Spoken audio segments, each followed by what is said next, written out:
Mic check, 1 2 1 2. Okay, cool.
Mic check. 1 2 1 2 1 2.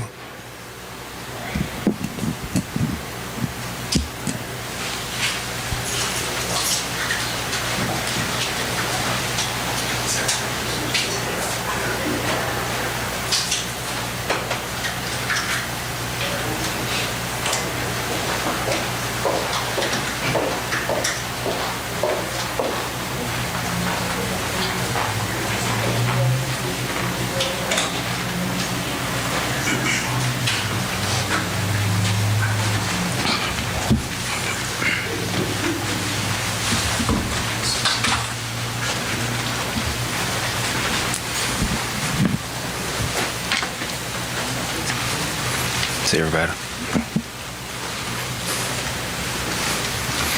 First of all, good morning, everyone. Thank you all for coming out today to join us for today's press conference. I am Officer D. Freeman with Birmingham Police Department's Public Information Division, and today I am accompanied by Birmingham Police Department's command staff. Today you all will hear from Chief of Police Michael Pickett.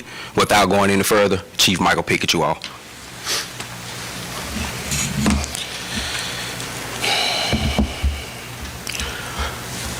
Well, good afternoon, everyone. As stated, I'm Michael Pickett. I have the pleasure of serving as the Chief of Police for the Birmingham Police Department. I want to thank all of our media outlets that are here, making time in your day for this impromptu press conference. I thank you for doing that because it's important at times that we communicate, our department communicate, and I communicate with the public, and give everyone an update on what's on our hearts and minds with BPD, and how you all can help us and just the status of things. So thank you all for being here. With that being said, flanking me is all of my command staff from patrol, investigations, and those that work directly with me on a day-to-day basis. So to Birmingham, we are better than this. I truly believe that we are better than this. We owe our elders and our children more than what we've given them over the past couple of weeks. Senseless acts of violence. Senseless. Over the past couple of weeks, BPD, as well as our community, has lost to an adult, not a parent in that instance, but an adult that left a fully loaded weapon amongst a child for him to end, a toddler, for him to end his precious life. We observed parents encouraging middle school aged little girls to fight, ending up in the street, fighting violently. And now we have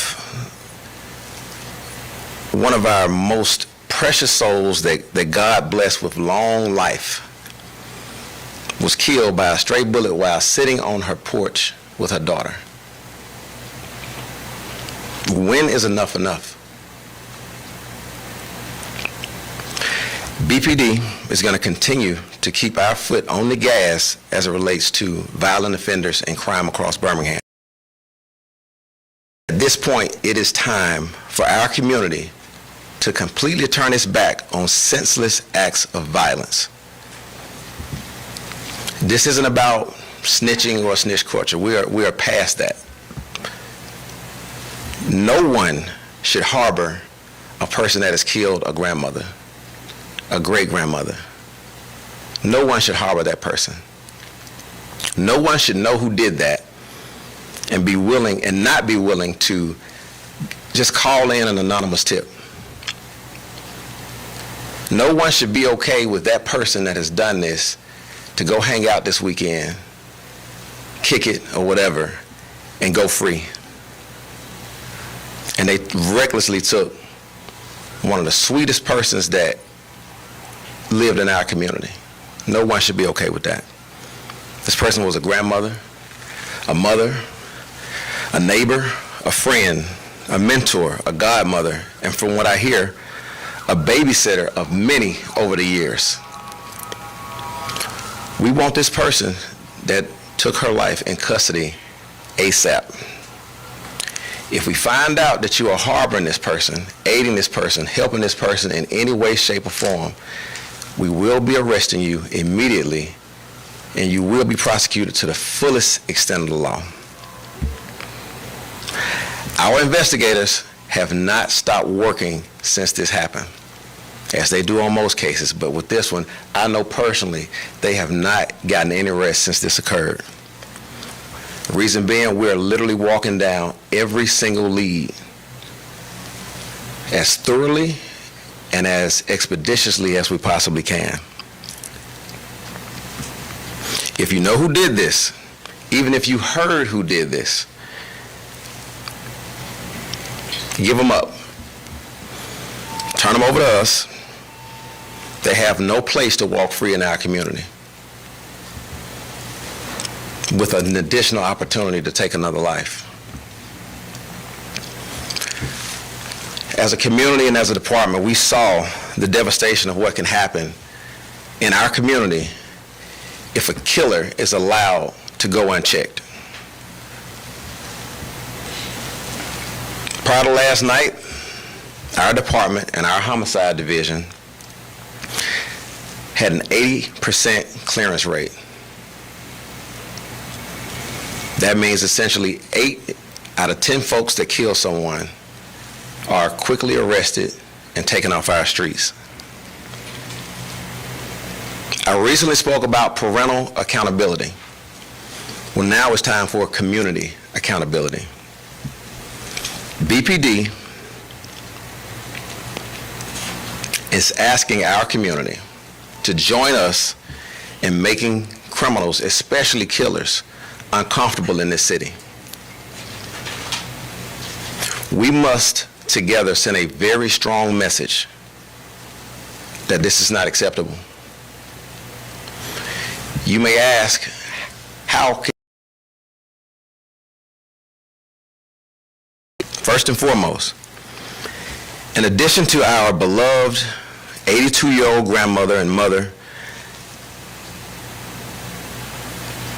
we have 12 more open murders in our city. Our team has done really good work this year in solving 80% of these crimes, of these murders. We need to solve all of them, and we cannot do this without the community's help. So, if you have any information, please call us directly to our homicide unit at 205-254-1764, or you can call Crime Stoppers at 254-205-254-7777.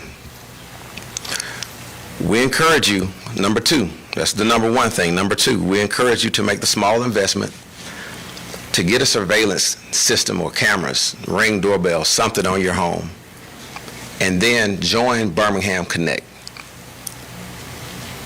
If you currently have a surveillance system at your business or at your home, we strongly encourage you to join Birmingham Connect. Keep that up to date. It's an invaluable tool. On many of these homicides, thefts, and things of that nature, we would not have a lead if it wasn't for surveillance. A lot of times when we're able to quickly apprehend someone, catch them with the evidence still on them, it's because we were able to get that information from a surveillance system in real time, or reviewing a surveillance system. That's really important. That's a small investment that will hugely help us in all the work that we're doing and the men and women that Send Blue and our other partners are doing every single day to keep our community safe. And the last thing is number three.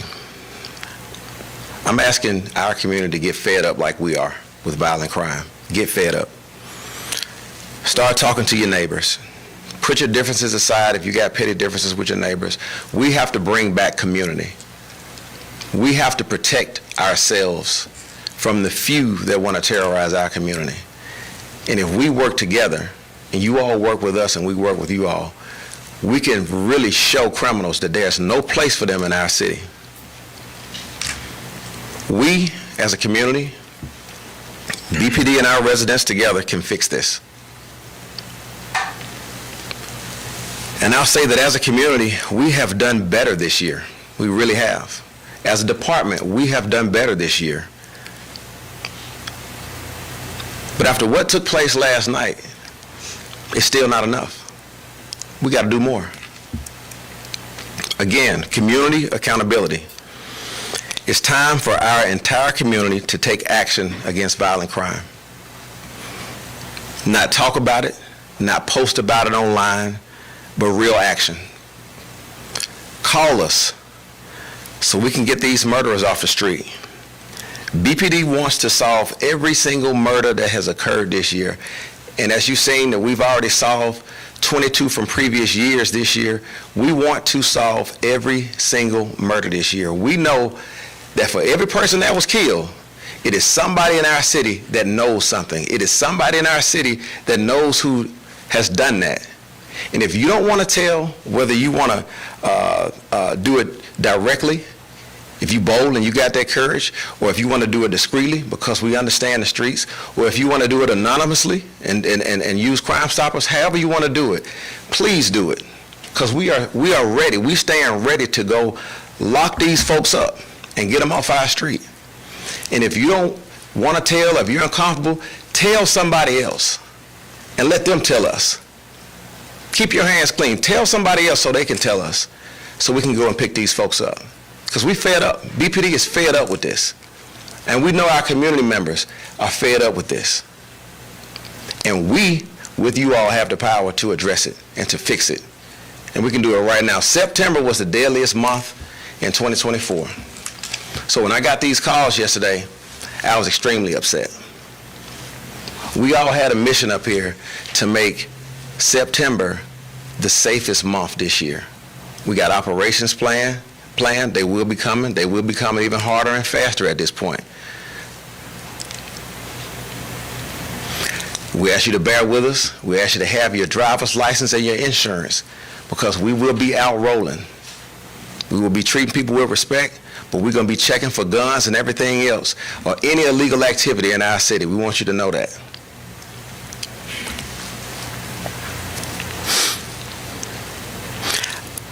I'm very, very confident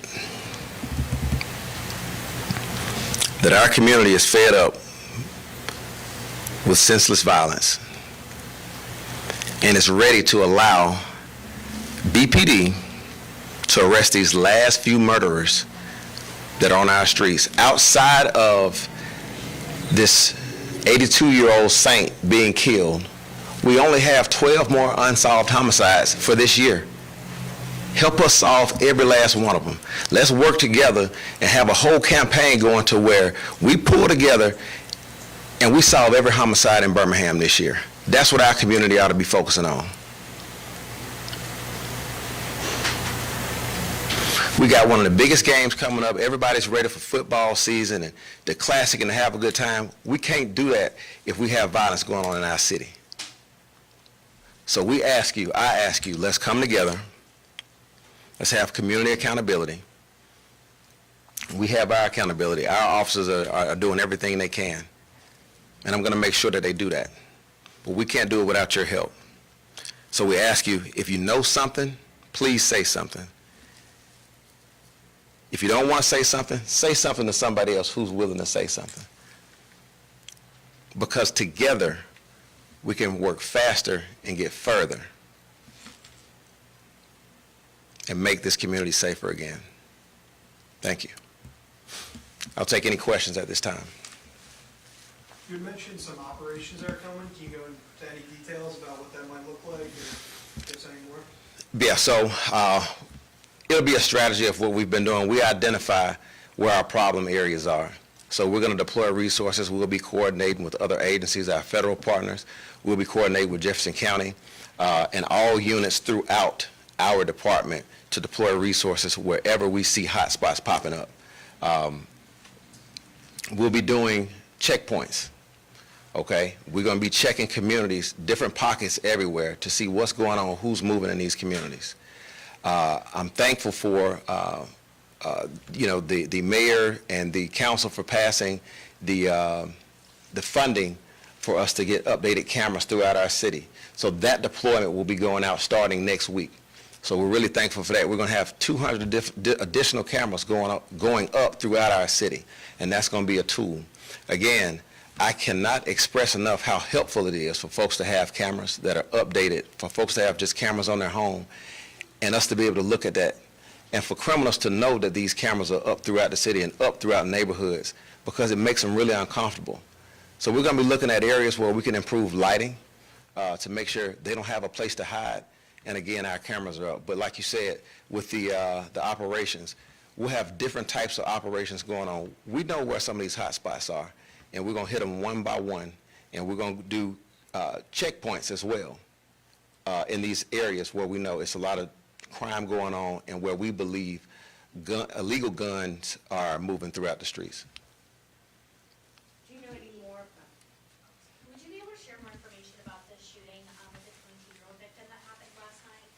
So that is still under investigation. So he was inside his residence at the time that he was shot, and we have recovered some evidence, and our detectives are continuing to work on it. That's a really fresh case, so I'm not going to get too deep into it, but it is an ongoing investigation. Yes, ma'am. Do you have any more information about the shooting last night involving Ms. Burrell? So yes, so she was on her porch, and it was an argument going on between two individuals that she and her family had nothing to do with. And from there, after they heard the arguing, they heard gunshots. She was not the intended target. So we know, again, we know that there are folks out there that know what's going on. They know who was there. The person that was being shot at, they know that they were being shot at. So we're asking any individual, involved or not involved, come forward, because this person needs to be off the street. Do you have any suspects in that case? Not at this time, but we are walking down some evidence and potential persons of interest, but we're not hard confirmed on any individual as to certainty, and we're not going to let up until we actually have charges, formal charges on someone. Do you know how far away was this argument happening from where she was on her porch? It was within the same block. It was on her street. Yeah, it was very close to the residence. You mentioned earlier the 6-year-old that accidentally shot himself. Do you know if there will be any charges in that case, or if anyone will be charged in that? It's an ongoing investigation. Yeah. Thank you, ladies and gentlemen. That'll be all for questions as of right now. Thank you all for joining us for today's press conference. We will provide you all with updates as they become available. Thank you. Thank you, everyone.